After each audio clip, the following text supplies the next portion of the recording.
It was the end of September 2022 when I packed up my old truck and drove north toward the Adirondack Mountains in upstate New York. I was 41 at the time, working a quiet maintenance job in Albany.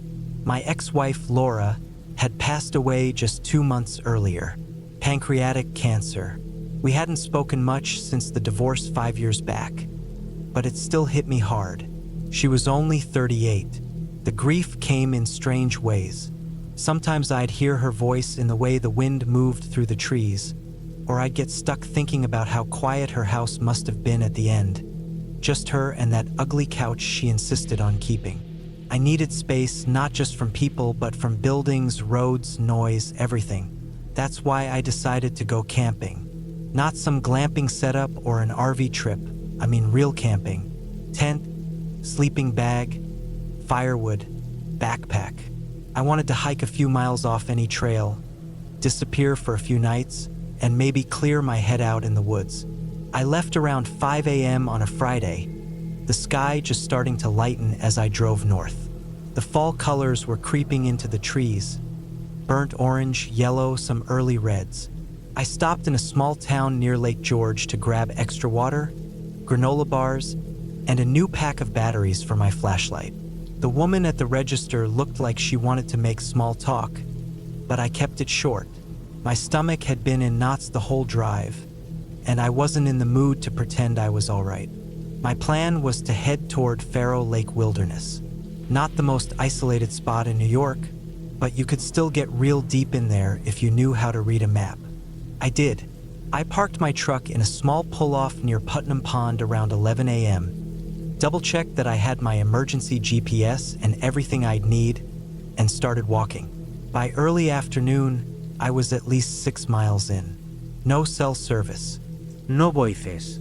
Just trees and the crunch of dry leaves under my boots. It was quiet, the kind of quiet you don't get anywhere near a city. The air smelled like moss and pine. My body ached a little, especially my lower back, but that always happened when I carried a full pack. I found a small clearing near a slow-moving stream, surrounded by dense trees on all sides. No sign of recent campers, which was perfect. I set up my tent facing the water, collected some firewood, and boiled water for freeze-dried chili I hadn't eaten since a hiking trip with Laura in 2014. Funny how stuff like that sticks around in your gear for years. As night fell, the forest got darker than I remembered. Not just because of the lack of moonlight, it was overcast, but it felt heavier, like the woods themselves were pressing in. I listened to the usual sounds. Crickets, the occasional hoot of an owl, wind slipping between branches. No big deal, but just after midnight, I heard something that didn't belong. Not an animal, not the wind. It was a sharp crack, like a branch snapping clean in half. It wasn't close, but it was loud, maybe 40 yards away. I sat up, heart immediately thudding. Could have been a deer or a bear stepping wrong. Still, I reached for my flashlight and unzipped the tent as quietly as I could. I scanned the trees but saw nothing. The forest returned to silence, and I tried to calm myself down. I stayed outside the tent for maybe 20 minutes, listening. Eventually, I convinced myself it was just some animal and went back inside. The next morning, I found something strange by the edge of the clearing. A small pile of rocks stacked about waist high. 6 of them, each flat and round, perfectly balanced. I hadn't seen them there the day before. They weren't natural, someone had placed them. At first, I thought maybe I just missed it when I set up camp. But I'd walked the whole site, looking for a good tent spot. I would have seen it. It unsettled me more than it probably should have.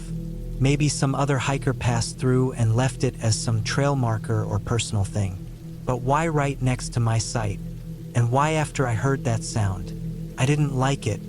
I kicked the rocks down and tried to brush it off, but I kept thinking about how quiet the forest had gotten during the night, like something had been listening to me breathe.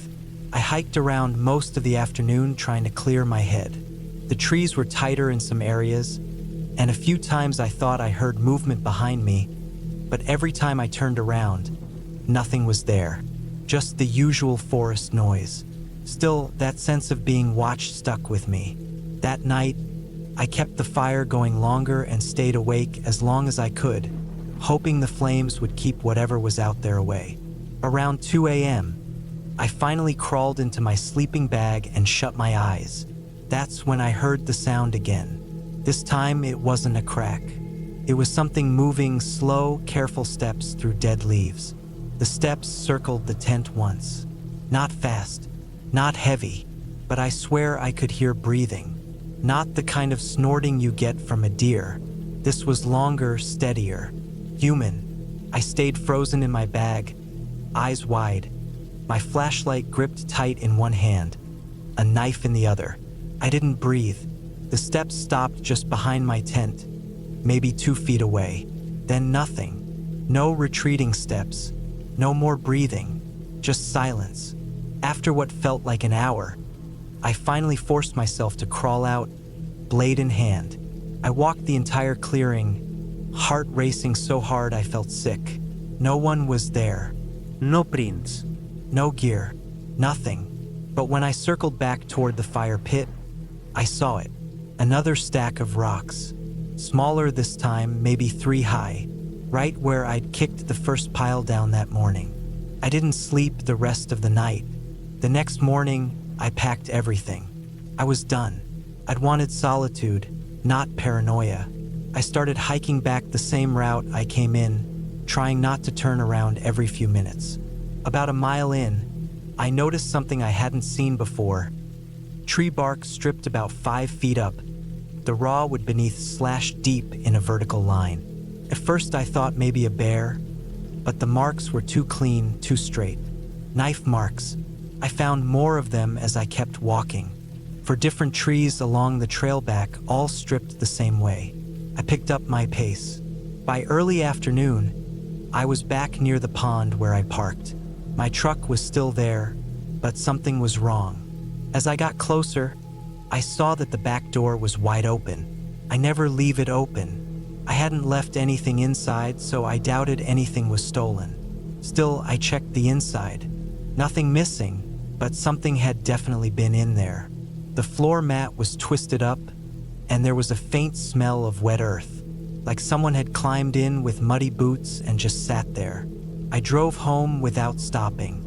That night, I triple-checked all my doors and windows. I slept with the light on. For days, I couldn't shake the feeling that someone had followed me. I started to think about those stacked rocks. I looked them up. Some hikers do it for trail markers, others as art.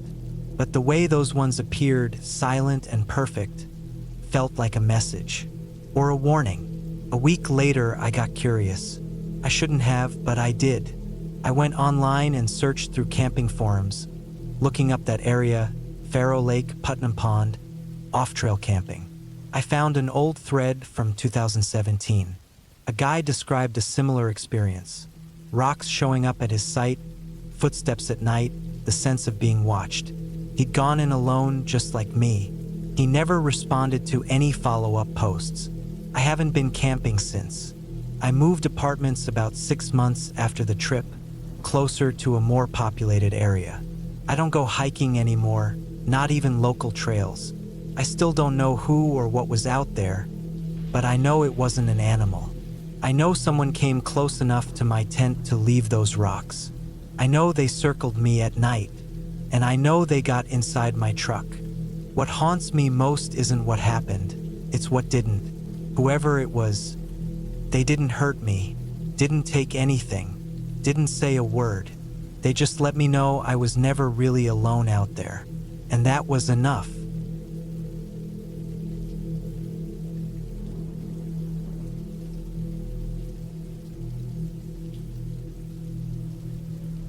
I was 32 years old the first time I decided to go solo camping for real. I'd done plenty of overnighters before, a few longer hikes with buddies, but always with someone around. This time I wanted something different. I wanted the quiet. I wanted the cold.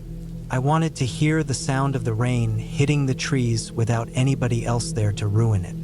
I didn't know it was going to be one of the longest nights of my life. It was early October of 2022. I had taken a few days off work just to get away from the noise of everything. My job in Chicago had been wearing me down for a while. Too much time in front of a screen, too many meetings, too many people constantly needing something. I'd bought a new tent, one of those lightweight two-person jobs that you could carry up a mountain. I had my pack, my stove, my food sealed and bagged up, extra layers, my GPS, map, compass, bear spray. Everything I'd need to be on my own for 3 nights. I wasn't a survivalist, just careful. I drove out to a place called Selby Hollow, deep in northern Wisconsin. Not a state park, not even a recognized trailhead. Just miles of public forest land that wasn't visited much. I'd seen it marked on some topo maps I'd downloaded earlier that year. Old logging roads, thick undergrowth, little foot traffic. My kind of spot. I parked my truck at the end of a gravel road that disappeared into a stand of pine trees and locked it up behind a cattle gate. There were no buildings nearby, no farms or homes for at least a few miles. I slung on my pack and walked north along a washed-out trail that barely showed up under the fallen leaves. The wind was already picking up that afternoon, and I could smell the rain in the air, but it didn't worry me. I had gear that could handle worse than a little fall storm. By the time I made it about 3 miles in, I found a small clearing tucked between some tall birch trees. It was flat and dry, a good spot to pitch my tent. I set up camp slowly, taking my time, enjoying the feel of being alone. I made a small dinner from a pouch, set up my tarp, and watched the sky darken. By 7, I could already hear thunder rolling in from the west, low and heavy, and I knew it was going to be a wet night. I climbed into the tent around 9. The rain started slow, little taps on the nylon, and then built into a steady downpour. I lay back in my sleeping bag, dry and warm, and listened. That was what I'd come for. The quiet, the simplicity, the sound of the rain covering everything. Somewhere around midnight, I woke up. First, I didn't know why. The rain was still going strong, maybe heavier now, and the wind was louder, shaking the trees overhead. But I had that weird sense you get sometimes when you're suddenly wide awake and alert, like something had snapped in the back of your head. I sat up slowly in my bag and turned my head toward the side of the tent. Nothing, just darkness outside and the hiss of rain on plastic. I reached for my flashlight and clicked it on. The beam lit up the inside of the tent, everything dry and in place. No water leaking in, no sounds other than the storm. I shut it off. I was just starting to lie back down when I heard it. Something different. At first I thought it was just a branch falling somewhere in the woods. That happens in storms. But then it came again. A crunch. Not snapping, not a tree limb falling. Something stepping, heavy enough to press down wet leaves and twigs. I held my breath. I sat there in the dark, barely moving, straining my ears. The noise came again, closer this time, definitely footsteps. I reached for the knife I kept zipped into the mesh pocket of the tent wall. My head was spinning with possibilities. Deer? Could be. But deer don't walk that slowly or that deliberately. A bear? Maybe, but I didn't think so. I hadn't seen any signs on the way in, no scat, no marks on trees. And bears don't usually walk in slow, steady steps like that. They're clumsier, especially in the dark. I kept listening. The steps came in pairs, step, pause, step again. Someone walking. I was sure of it now. I didn't breathe. I didn't blink. I sat perfectly still and waited, hoping whatever it was would keep walking, would move past my sight and disappear into the trees. But the footsteps stopped. Silence, except for the rain and the wind through the birches. I waited. A full minute passed. Then another. Still nothing. I couldn't see anything through the tent. The rain made sure of that. The fabric was slick and noisy, and even with my flashlight, I wouldn't be able to see more than shadows outside. I stayed still for a long time, knife in my hand, trying not to let fear get the better of me. Eventually, after what felt like an hour, I convinced myself it had to have been an animal. I wasn't being hunted. Nobody knew I was out here. I hadn't passed another car, hadn't seen anyone. There were no trail signs, no cabins, no campsites. I had gone completely off-grid. I must have dozed off again around 2 or 3 a.m. The rain didn't let up. When I opened my eyes again, it was just starting to get light. The tent was dim and gray inside, and the storm was easing off. The trees outside were dripping water, but the pounding rain had stopped. I crawled out, stiff and tired. My boots were soaked from the damp floor, but everything else held up fine. The ground around my tent was thick with wet leaves and branches, and I stepped carefully as I looked around the clearing. Then I saw it. Across the clearing, maybe 20 feet away from my tent, there were prints in the mud. Bootprints. I stared at them for a long time, my brain refusing to connect the pieces. They were deep, heavier than I would have expected. A large foot, maybe size 12 or 13, with a tread pattern I didn't recognize. They came in from the trees, circled around the edge of my camp, and then disappeared back into the woods in a different direction. They hadn't been there the day before. No chance. Somebody had come into my camp in the middle of the night. They'd walked around, maybe even stood there for a while, and left. I checked everything. My food bag still hung from a tree branch about 30 feet away, untouched. My pack dry under the tarp. No slashes in the tent. No signs of theft. Nothing missing. Just the prints. I looked around again, scanning the trees, trying to see if someone was watching me. Nothing. Just quiet woods, soaked and dripping, mist rising between the trees. I broke camp faster than I ever had in my life. I packed everything wet. I didn't eat. I didn't even refill my water. I just threw everything into my bag, laced my boots tight, and started walking south, back the way I came. I kept checking over my shoulder as I walked. I didn't hear anything. I didn't see anything, but I couldn't shake the feeling that I was being watched. The prints had thrown off every sense of safety I'd built in my head. After 2 miles, I noticed something else. New footprints. Not mine. Not exactly. I found them off to the side of the trail. Not many, just a couple. But the same size, the same tread. Someone had been walking parallel to me, maybe the night before, maybe that morning. My heart was racing now. I started moving faster, letting my instincts take over. Every sound in the woods made me flinch. A squirrel running through the brush made me stop cold. A branch falling made me spin around, knife drawn. I made it back to the truck in just under an hour and a half, way faster than I'd made the hike in. My legs were burning, my back hurt, and I was soaked in sweat, but I didn't stop until I got to the gate. The truck was untouched. I unlocked it, threw my pack into the back seat, and climbed in, locking the doors right away. My hands were shaking as I started it. As soon as the engine turned over, I backed out and took off down the gravel road. I didn't stop until I hit the first town with a gas station. I pulled in, parked under the lights, and sat there for a while just breathing. Whoever it was didn't take anything, didn't try to hurt me, but they came into my camp, on foot, in the rain, out in the middle of nowhere. They had no reason to be there, and that's what scared me the most. Back home, I cleaned my gear, put everything away, and didn't talk about the trip to anyone. I didn't post photos. I didn't write it down. I didn't even tell my brother, who always asked about my hiking trips. Something about that night just didn't feel like a story to share. It's been over 2 years now, and I haven't camped alone since. I still hike. I still get out into the woods sometimes, but I do it with friends. And I never stray that far off marked trails anymore, because now I know out there, past the places most people go, there's more than just trees and animals and silence. There are people too.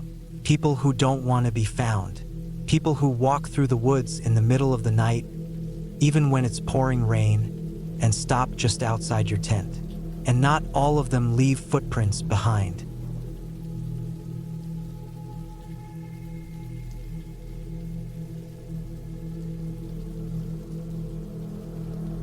The California wilderness had always called to me. I wasn't a seasoned backpacker, but the idea of getting away from the city noise, even for a few days, was something I desperately needed. So, in early October 2023, I packed up my car and headed out, looking for solitude and the peace that only nature could offer. I wasn't expecting anything to go wrong. It was supposed to be just a quiet escape. The plan was simple: set up camp in a remote part of the Los Padres National Forest, take a few hikes, enjoy the quiet, and head back home in a few days. No worries, no rush. I didn't tell anyone about my exact location, just that I'd be out in the woods for a bit. I wasn't planning on being gone too long, maybe 2 or 3 nights at most. I had no idea how drastically things were going to change once I arrived. I reached the trailhead just after noon, a little later than I had planned, but I didn't mind. The drive had been peaceful, the sun still high in the sky, and the air crisp with the scent of pine and damp earth. The road had been rough, but my old Toyota was handling it well enough, the tires gripping the uneven terrain without much trouble. I parked near the edge of a forest clearing and grabbed my gear, setting off down a small, unmarked trail that was listed on a map I found online. The area felt secluded, which I liked. As I walked deeper into the forest, I noticed how quiet everything was. The usual chirping of birds or rustling of animals seemed absent. The only sound was the soft crunch of leaves underfoot and the occasional whisper of wind through the trees. I didn't think much of it at first, but the silence felt almost too complete. After about an hour of walking, I reached a small clearing near a creek. It was the perfect spot to set up camp. I began unloading my gear, tent, sleeping bag, cooking equipment, and food. I was alone and I had planned to stay that way. Setting up the camp was relaxing. I had all the time in the world, so I didn't rush. The sun began to dip low in the sky, casting long shadows across the clearing. By the time I had the fire going, it was nearly dark. The fire crackled and popped, the flames dancing against the growing darkness. I made a simple meal: a can of beans, some rice, and a handful of jerky. It was nothing fancy, but it was enough. As the evening deepened, the forest grew even quieter. The sounds of the fire, the occasional splash of water in the creek, and the rustling of the wind through the trees were the only noises. I thought about calling someone just to check in, to let someone know where I was, but I didn't feel the need to. It was peaceful. I finished eating and decided to take a short walk before bed. The fire cast a warm glow on the clearing, but the edges of the forest were swallowed by darkness. I grabbed a flashlight and headed down the trail a little, wanting to stretch my legs after the drive. The beam of the flashlight cut through the trees, illuminating the uneven path ahead. As I walked, I couldn't shake the feeling that I wasn't alone. It wasn't like I heard anything, but there was a strange, almost oppressive stillness around me. The kind of stillness that made you feel like you were being watched. I kept walking, trying to shake off the sensation, but it lingered. It wasn't until I turned back toward the camp that I noticed something strange in the distance. Movement. At first, I thought it was an animal, maybe a deer or a coyote, but the shape was too tall, too human. I paused, my heart rate quickening. The figure was standing just beyond the edge of the clearing, just barely visible in the darkness. The beam of my flashlight flickered over the form, but as soon as it caught the person, they moved, quickly disappearing into the trees. I stood frozen for a moment, staring into the darkness. My instincts told me to go back to camp, lock myself in the tent, and wait until morning. But I couldn't just ignore what I had seen. So, cautiously, I stepped forward, my flashlight scanning the area. There was nothing, no sign of the person, nothing but the trees and the quiet. I stood there for another few moments, waiting, listening for any sound, but the forest remained dead silent. I was about to turn around when I heard it, a twig snapping. I froze. My mind raced, Whoever or whatever was out there was close. Too close. I quickly made my way back to the camp, my senses heightened. My heart pounded in my chest, but I kept my breathing steady. As I reached the edge of the clearing, I thought I saw something moving near the campfire. A shadow, but it was gone before I could even register what it was. I didn't hesitate to reach my tent, zip it up tightly, and lay down. I tried to tell myself I was overthinking it. Maybe it had just been another hiker, or perhaps it was just the wind playing tricks on me. I wanted to believe that, but I couldn't sleep. The next few hours were a blur of unease. I lay in the dark, listening to every rustle of the wind, every snap of a twig. There was no more movement around the camp, but the feeling that something wasn't right gnawed at me. The forest was far too quiet, far too still. It was as if it was holding its breath. I couldn't shake the feeling that someone, or something, was out there. Around 3 a.m., I heard it again, a noise in the distance. This time it was louder, closer. A heavy footstep. I quickly sat up, straining to hear. My pulse raced. I grabbed the flashlight and aimed it at the tent door. My mind was spinning, trying to make sense of it, but nothing came. The silence after that felt suffocating. By morning, I had barely slept, and I was on edge. The fire had long since died out, and the clearing was bathed in the soft light of dawn. I decided to pack up and leave, but as I gathered my things, I noticed something strange. A set of tracks near the edge of the clearing, close to where I had seen the figure the night before. The prints were large, too large to be from a typical animal, and they were too deliberate, too deep, as though someone had been walking around the camp, watching me as I slept. I didn't know who it was. I didn't know why they were there, but I knew one thing for sure. I was getting out of there.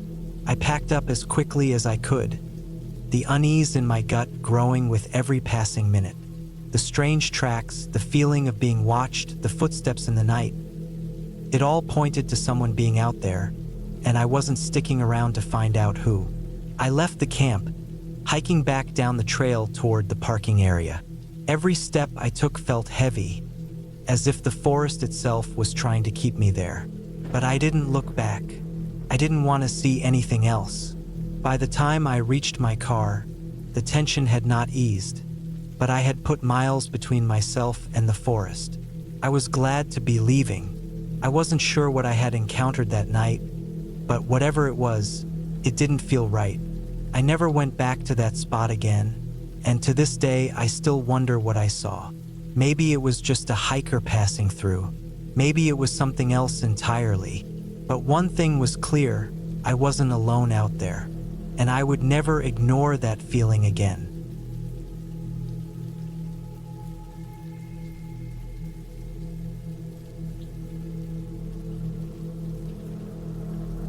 The wind wasn't much of a concern when I first arrived at the old cemetery.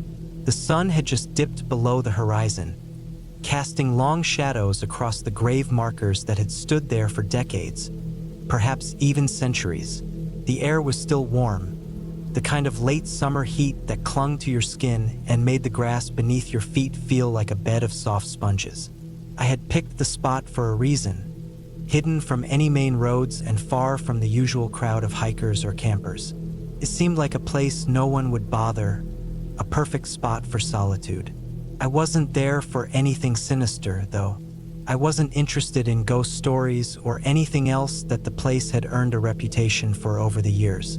I simply wanted to spend a quiet night in nature, away from the noise of my usual life. A weekend of reflection. The cemetery, old and weathered, with its cracked tombstones and overgrown weeds, offered a unique, peaceful kind of solitude. It was different, maybe even serene, in a way that seemed to calm my restless mind. I figured it would be a good place to clear my head. I set up my tent on the small patch of flat land, close enough to the graves so I could see them clearly in the fading light, but far enough away that I wasn't actually near any tombstones. I didn't want to tempt fate, or worse, give people the wrong impression. The last thing I needed was someone assuming I was trying to do something weird in a place like this. I unpacked my gear quickly, just a few things: a sleeping bag, some food, a flashlight, and a bottle of water. I wasn't planning on staying long, just a night to get away from everything. As I worked, the wind picked up slightly, rustling the trees around the cemetery. The leaves creaked and swayed in the breeze, and the smell of damp earth mixed with the faint scent of wildflowers. It was peaceful, in a strange way, but I couldn't shake the odd feeling that had been with me since I first stepped foot on the property. It wasn't fear exactly, but a sense of being watched, as though something or someone was paying attention to me from the shadows. I shrugged it off, assuming it was just my overactive imagination. After all, I was alone in a graveyard at night. It was only natural to feel a little uneasy, right? As the darkness crept in, I decided to start a small fire. The cemetery was in a remote enough location that I wasn't worried about attracting attention, and I figured a fire would add some warmth to the cool night air. I used a few dry twigs and some lighter fluid to get it started. The crackling of the fire filled the air, the only sound that cut through the silence of the night. The flames danced and flickered, casting long shadows against the nearby headstones. They seemed to come alive in the firelight, their worn engravings etched deep into the stone, their meanings long forgotten. I sat back against a nearby tree, taking in the scene. The night was eerily quiet. Not a single animal could be heard. No crickets chirping, no rustling of leaves, nothing. Just the fire and the occasional whisper of the wind. I reached into my bag and pulled out a sandwich, chewing slowly as I watched the flames flicker. The firelight provided just enough warmth to make the night bearable, but I could still feel the cold creeping in, especially as the minutes passed. Eventually, I decided it was time to turn in for the night. The fire had burned down to just a few smoldering embers, and the stars above had fully emerged, dotting the sky in a brilliant display. I climbed into my tent, zipped it up tight, and lay down in my sleeping bag. The ground beneath me was hard, but I didn't mind. I was too tired to care.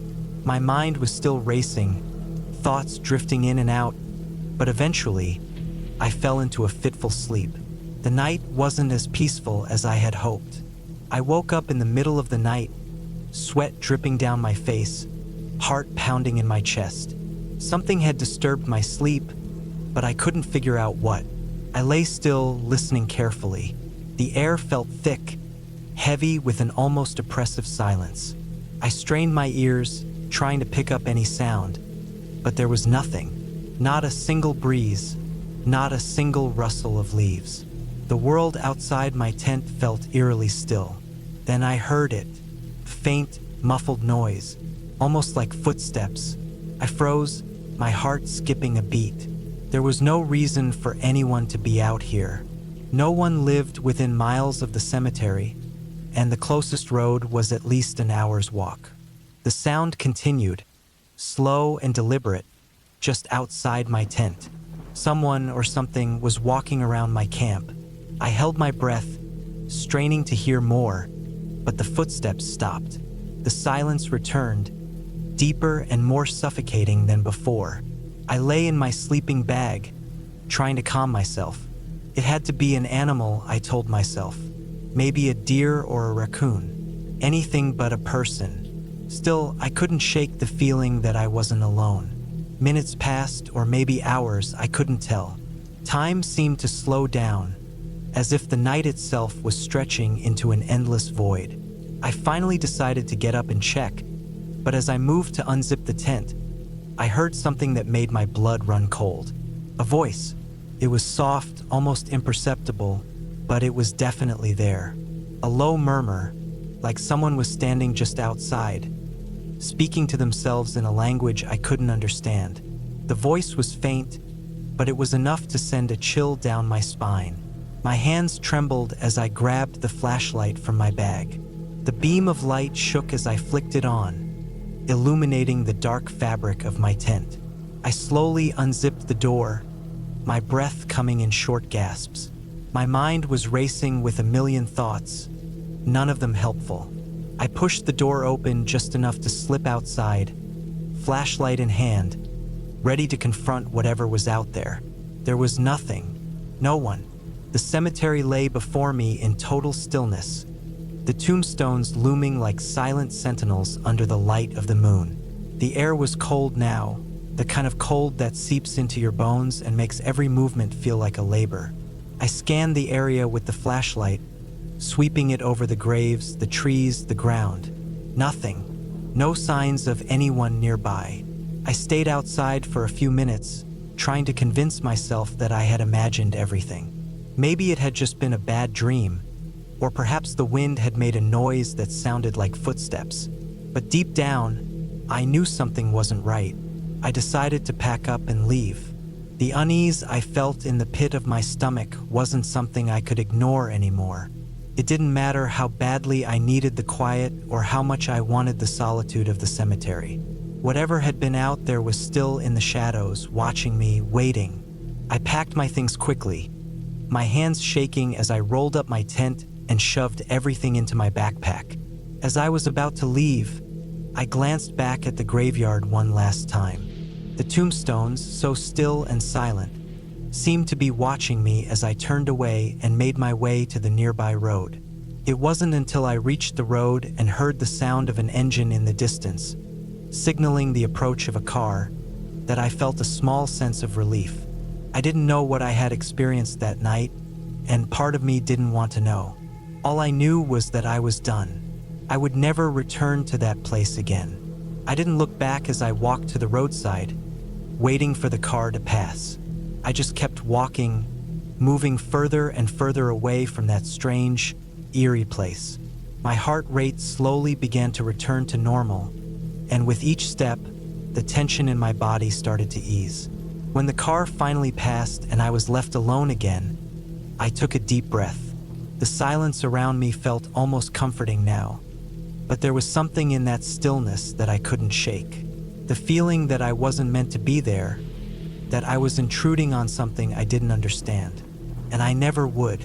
As I made my way home, the memory of that night stayed with me. The footsteps, the voice, the eerie calm of the graveyard. I would never forget it. I didn't know what had happened, but I knew one thing for sure. I was never going back. That place had a way of making you feel like you weren't alone, even when you were, and it was something I would never forget.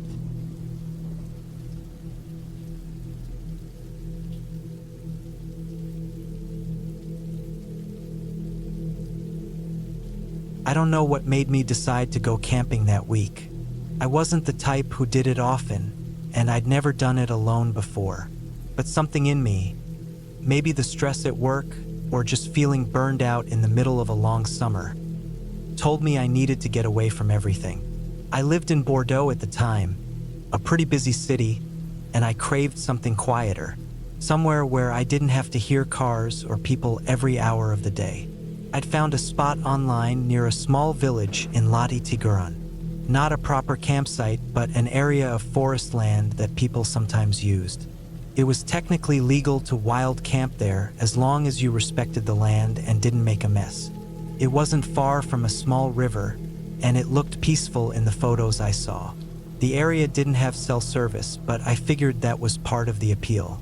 No emails, no calls, just trees, the sound of water, and quiet. I packed up my car on a Tuesday morning. I had a decent little hatchback, loaded it with a tent, sleeping bag, camping stove, food, water, flashlight, knife, spare batteries, and a few other essentials. I brought a paperback too, something to read in the evenings, and a notebook for journaling. I left just after 10 a.m., took a few stops along the way, and got to the area around 3 in the afternoon. It was off a dirt road past the village of Penediagenet. I parked by a cluster of bushes off the main track and hiked about 10 minutes through the forest until I found a flat clearing. Tall trees circled it, mostly oak and beech, and there was a gentle slope down to a thin stream. I couldn't hear any roads, and there were no signs of recent campers. It was perfect. I set up the tent, rolled out my mat and sleeping bag, then boiled some water for coffee. I had a folding chair with me, and I sat for a while just watching the shadows stretch across the ground. The air was warm, but not hot, and there were no mosquitoes yet, just the sound of birds and the wind in the trees. It felt good to be alone like that. I made pasta with a little portable burner around 7, 8, then cleaned everything up and locked up my food in a plastic container away from the tent. I wasn't worried about bears or anything, but still, it was good habit. The first night was uneventful. I heard an owl and something like a fox barking, but nothing close to camp. I slept fairly well, considering it was my first night alone in the woods. The next day was simple. I hiked around, explored the woods a bit, took photos of the stream, and sat under a tree writing in my notebook. Around late afternoon, I thought I saw someone walking far off through the trees. Maybe a hiker. Couldn't be sure. It was just a flash of movement, a figure that vanished behind a cluster of trunks. I didn't hear anything else, and no one came through. I told myself it was probably just a local walking their dog or another camper heading somewhere else. But that night, something felt different. Not wrong, not yet, just different. When I woke up around 2 a.m., I had to pee, so I unzipped the tent and stepped outside. The moon was full and bright enough that I didn't need my flashlight. I walked a bit away from the tent and handled my business. As I turned back, I scanned the tree line, and that's when I saw him. He was standing maybe 40 or 50 meters away, between two trees, not moving. I thought for a second that it was a tree stump or a shadow, but something about the shape was wrong. Too tall, too narrow. My heart started thudding before my mind even caught up. I squinted hard. It was definitely a person, just standing there, not moving, not saying anything. I stared for maybe 30 seconds, barely breathing. Then I whispered to myself that it had to be a trick of the light.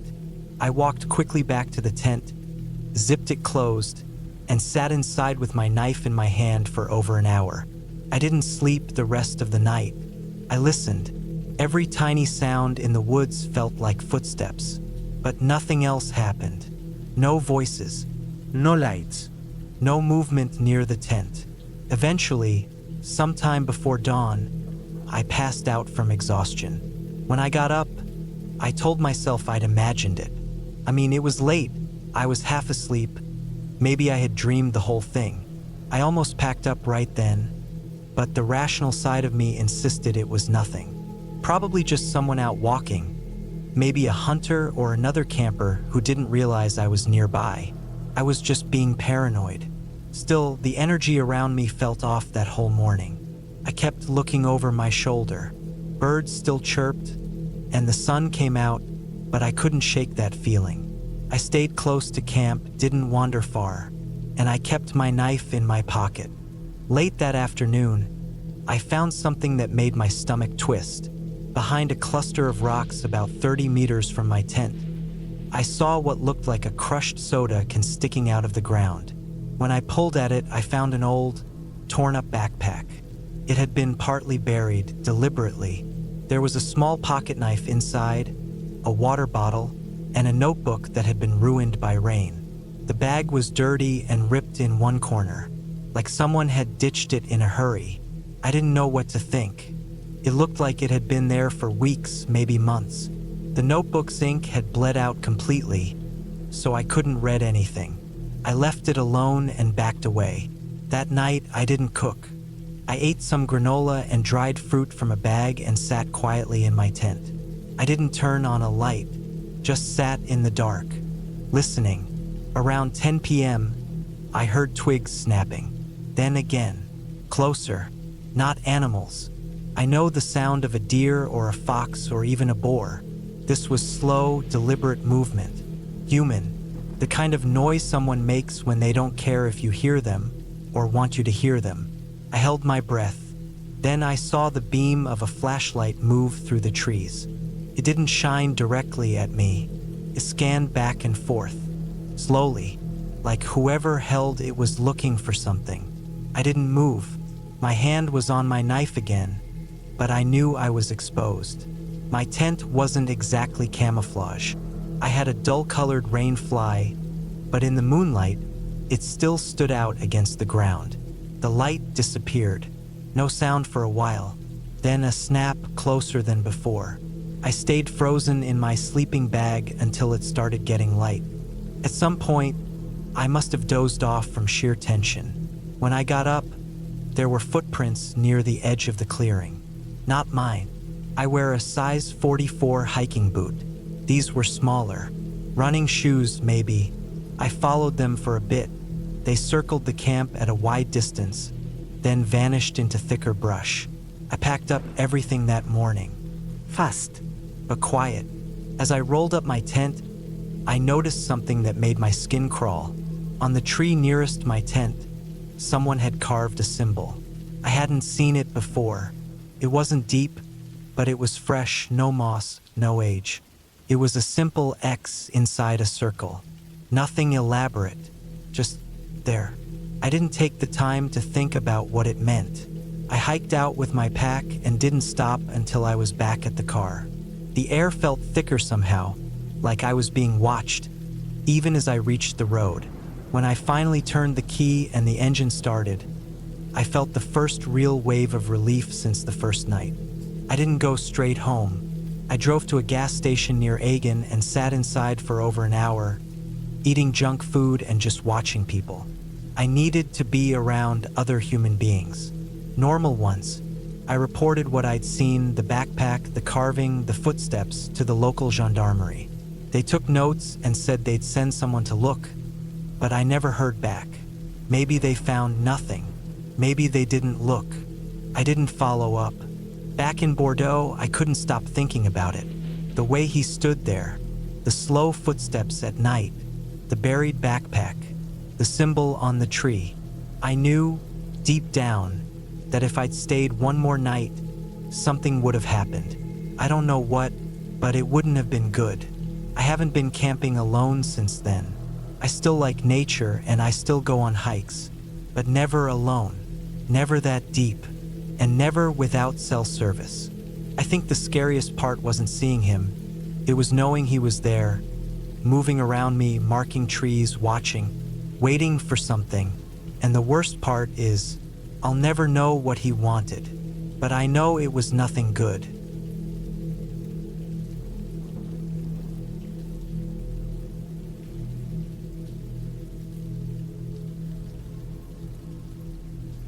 I was 31 the summer I decided to take a long camping trip through the San Rafael Swell region in Utah. It was 2021. I'd spent the last 5 years in Denver working for a private construction firm, mostly office work by then, and I felt like I needed to unplug from everything: cell phones, schedules, traffic, people. I'd grown up hiking and camping with my uncle in the desert and Red Rock areas, so I had some experience with off-grid travel and solo camping. But it had been a while. I told work I was taking 2 weeks off and planned a route that would keep me out there for 9 or 10 days. I drove my old silver Tacoma down through Green River and took Temple Mountain Road deep into the swell. I brought along my gear, extra water jugs, my dog Lou, a 6-year-old black lab, and plenty of food and fuel. I was planning to hike slot canyons and sleep out under the stars as much as I could. I had no cell reception once I got 30 miles from the nearest town. That was the point. The first 2 days went well. The heat in late July was brutal during the afternoon, but I managed by hiking early and resting under shade when the sun was highest. I stuck mostly to known trails.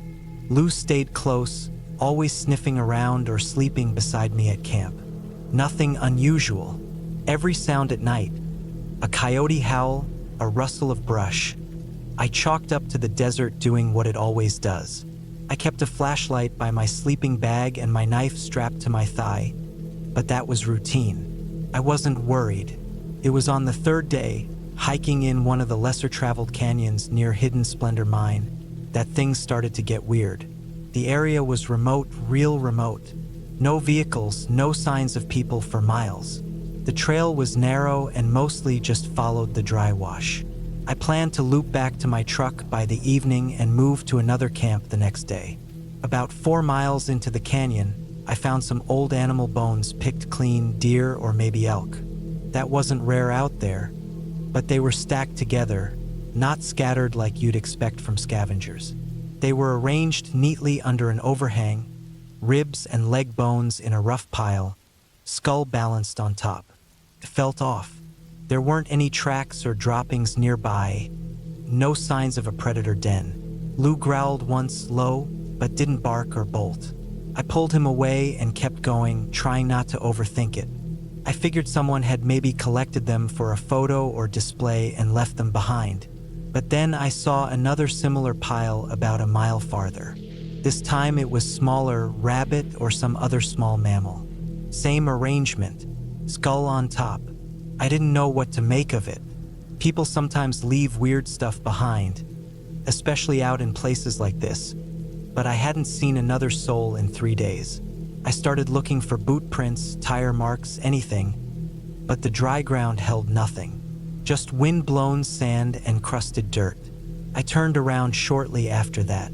Lou was acting nervous. He kept looking behind us, ears twitching, tail down. I kept a good pace back toward the truck, not running, but definitely walking faster than normal. It was late afternoon when I got back and loaded Lou into the cab. I didn't feel like staying there another night, so I drove west toward a site I knew near Muddy Creek. Took about an hour. No signal out there either. That night I set up camp like normal. Small fire, cooked a simple meal, tied Lou's leash to a ground stake. But something felt off. It wasn't one big thing. It was small stuff. Lou kept looking into the brush on the edge of the firelight. He didn't bark or lunge, but he stared. Every time I turned my head, he turned too. I looked and saw nothing. Just the same yucca plants, sagebrush, and scattered rocks. I went to bed late, sleeping in my tent that night instead of under the stars like usual. I kept the zipper open and the rain fly off so I could see the sky. I woke up at some point after midnight.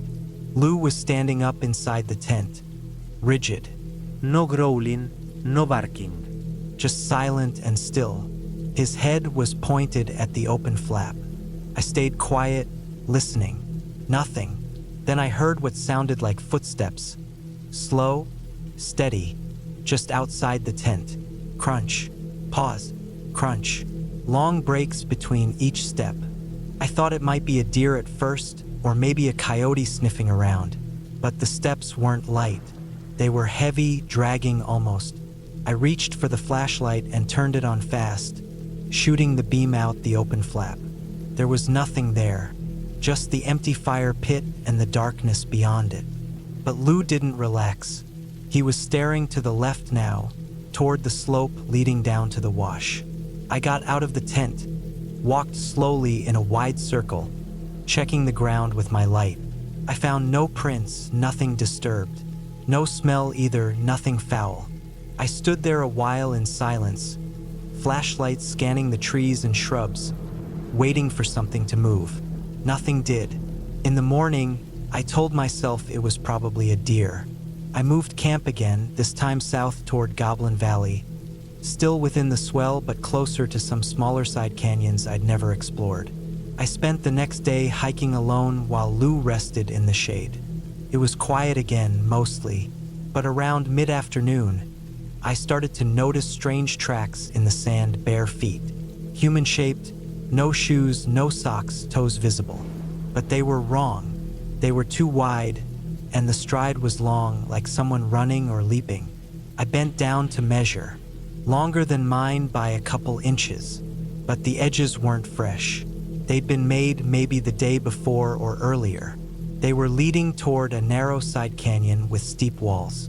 I didn't follow them. That night, I kept the fire bigger than usual. Lou stayed close again, wouldn't wander. Around 10, I heard something moving just past the firelight again. This time it was faster, 2 or 3 quick steps in the brush, then silence. I stood up fast, flashlight ready, shined it out into the dark. Nothing. But Lou was growling this time, low and deep, his back arched. He was staring at a patch of dark brush maybe 40 feet from camp. I kept the light there for a solid minute. Still nothing. I tossed a rock into it and waited. Still nothing. I barely slept that night. Every sound put me on edge. I heard the steps again, twice. Same slow crunch. Same long pauses. But they never came close. I stayed in the tent, knife in one hand, flashlight in the other. On day 6, I started to feel like I was being followed. I never saw anyone, but I kept catching movement just out of sight. A figure between trees, a shape slipping behind rocks. Once, while walking up a dry creek bed, I heard something behind me and turned fast, but nothing was there. Just Lou looking back over his shoulder. Tense. I climbed a ridge to get a better view. No people, no animals, just red rock and heat haze. I set camp far off any trail that night, hoping distance would give me peace. But it didn't. Around midnight, I woke up to Lou barking loud, frantic. He tore loose from the stake and bolted into the dark. I scrambled out after him barefoot, flashlight bouncing in my hand. I followed his barking down a slope, stumbling over rocks. Then the barking stopped. Total silence. I shouted for him once, then stopped. My voice echoed weird in the rocks. I stood there in the dark, flashlight sweeping left and right. Then I saw movement up on the ridge. A figure, human-sized, crouched, watching. I froze. The figure moved, smooth, low to the ground, and vanished over the crest of the hill. I didn't follow. I backed up slow, heart hammering, and returned to camp. I stayed up the rest of the night waiting for Lou to come back. At dawn, he still hadn't. I packed up and spent the morning searching, calling, whistling. I hiked a few miles in a loop but found nothing. No paw prints, no blood, no sign. I kept thinking maybe he'd come back to the truck, so I headed there by midday, tired and jumpy. He wasn't there either. I waited another 2 hours. Finally, I started the drive out. No radio signal until I got close to I-70. I stopped in Green River and put up a couple flyers in case someone found him. I doubted anyone would. That night, I stayed in a motel for the first time in over a week. I barely slept. I kept checking the window, thinking I'd hear those same slow footsteps. I didn't tell anyone what I really saw out there. When I got home, I told my coworkers Lou ran off chasing a jackrabbit and didn't come back. That was true, but I left out the figure on the ridge, the strange footprints, the bone piles. I didn't go back to the swell the next year, or the year after that.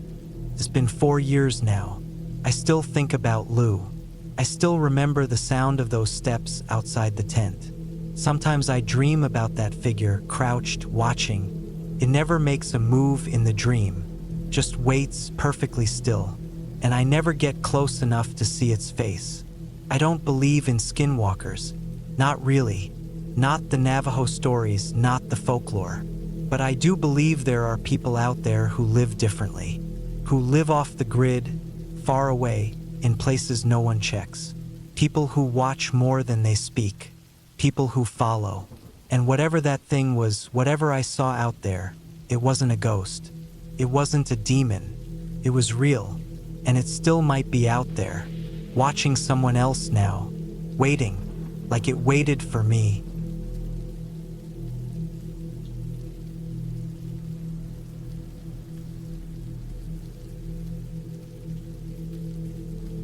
It was mid-October in the high plains of Montana when I found myself standing at the edge of a weathered old graveyard.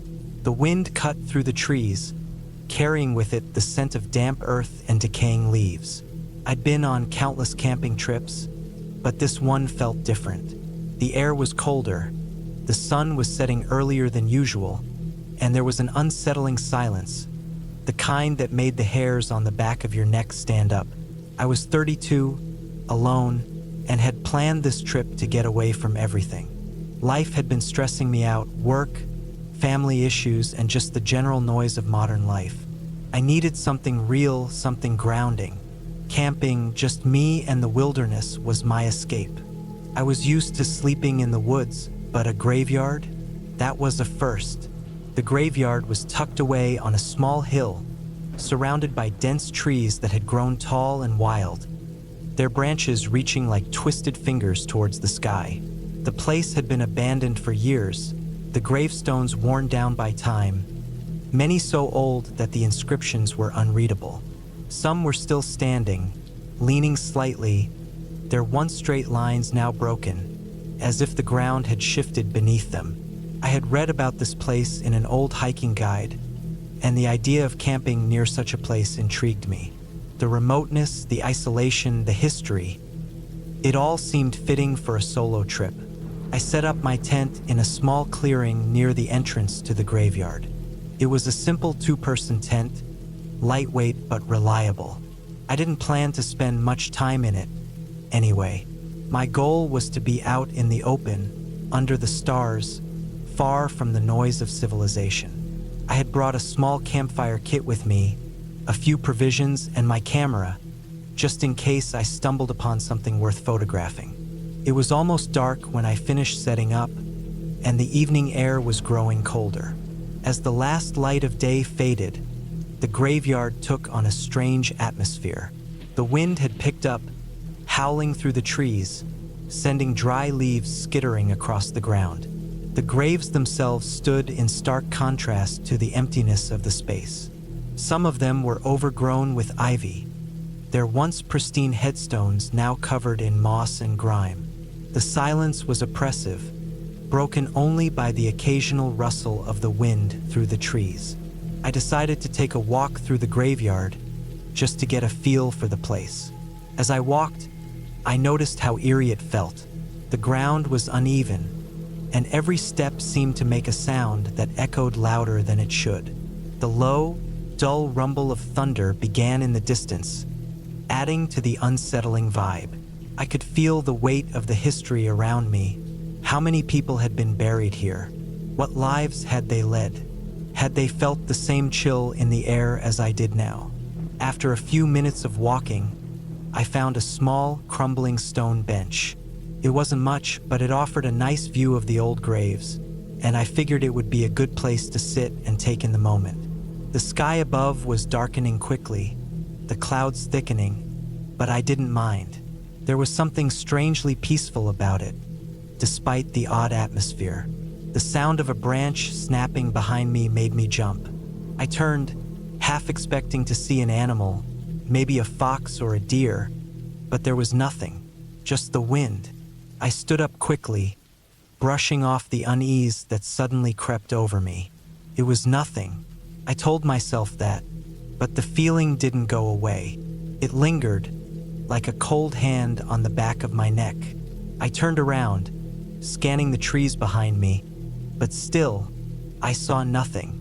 Only the graveyard, silent and still, stretching out before me. My heart was beating faster than it should have been, and my palms were starting to sweat. I had been alone in the wilderness many times, but this place was different. The atmosphere was thick with something I couldn't name. I decided it was time to head back to camp. As I walked back toward the edge of the graveyard, I couldn't shake the feeling that I was being watched. The hairs on my arms stood up, and I could feel the weight of someone or something behind me. But every time I glanced over my shoulder, the trees were still, the graves unmoving. Still, the unease grew. I quickened my pace, practically jogging back to my tent. I reached my camp and, feeling more than a little unsettled, immediately began to build a small fire. The flames crackled to life, providing warmth and light against the encroaching darkness. I set up my small camp stove and heated some canned beans, trying to push the feeling out of my mind. But no matter how hard I tried, the eerie sense of being watched lingered. As I ate, I kept glancing over at the graveyard. It was just a graveyard, right? Nothing strange about it. But the way the gravestones seemed to loom in the fading light, how the wind whispered through the branches of the trees, It all made me feel like something wasn't quite right. The firelight danced around the campsite, casting flickering shadows that stretched and twisted on the ground. The rain started falling softly at first, a gentle patter on the ground that quickly picked up into a steady drizzle. I crawled into my tent to wait out the rain, feeling a little safer inside the small, enclosed space. I pulled my sleeping bag tight around me, hoping that sleep would come quickly, but the sound of the rain on the tent was only making me more anxious. Around midnight, I woke up to a strange sound, a low, dragging noise coming from outside my tent. My heart skipped a beat. At first, I thought it might be the wind or an animal, but this was different.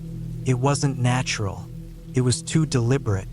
The sound of something heavy, something scraping against the ground. I held my breath, listening, trying to convince myself that it was nothing. But the sound persisted, growing louder, closer. I lay there, frozen, unable to move. Every fiber of my being told me to get out, to run, but I couldn't make myself move. The noise stopped suddenly, replaced by an unsettling silence. My mind raced, my thoughts tangled in confusion. What was it? Who or what was out there? After what felt like an eternity, I mustered the courage to unzip the tent just a little, peeking out into the night. The fire had gone out, leaving the campsite in near total darkness. The graveyard loomed in the distance, its outline barely visible in the dark. For a moment, everything was still. The rain had stopped, and the wind had died down. Then, from the corner of my eye, I saw it, a figure, moving slowly among the graves. My breath caught in my throat, and my heart pounded in my chest. The figure was tall, cloaked in shadow, barely distinguishable from the night itself. It moved with a deliberate slowness, as if it was aware of my gaze but didn't care. I slammed the tent flap shut and sat back against the wall of the tent, my chest heaving as panic set in. What was that? Who was out there? The sound of my own breathing felt too loud in the silence. My mind raced through every possibility. Maybe it was just some local, a person with an interest in the graveyard. Maybe it was just my imagination.